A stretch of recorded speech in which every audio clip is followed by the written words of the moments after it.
One of the things we're doing with the big project is how do we bring in the cost and take advantage of what we have as far as the existing building. What we're doing is we're keeping the frame or the skeleton of the exterior, and our new exterior is being attached to the face of that original I-beam structure, that regular beam construction. So it's an interesting adaptation of trying to make the exterior work and creating a brand new skin and a brand new interior, and all you'll see is this backbone as far as what you would see in the classroom. So one of the questions I've always been asked is, what is going to be different about the BIC? If you think about it, the BIC is a pretty dark space. Look behind me.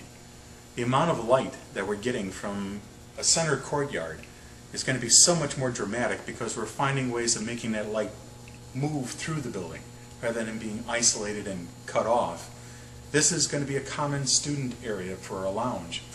That light is meant to come into this area.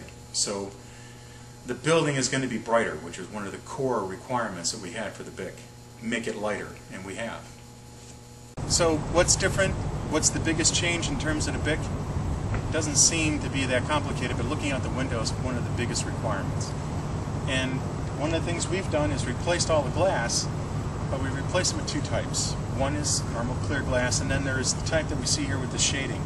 These lines make it a little bit less impact in terms of severe sun, and it also gives us the ability to put in something in a classroom that doesn't require having the drapes drawn or a shade. So it does a very good job of managing the amount of light that's allowed in. You can still see outside, and the view is so much better than the previous application, it's not even comparable. So you're going to like what you're going to see in terms of glass that's associated with the new BIC. Okay, so when we were talking about the plaza has space that's underneath that has structural program that has to be repaired. And the material that you see at my feet is actually a rubber membrane that's underneath the concrete.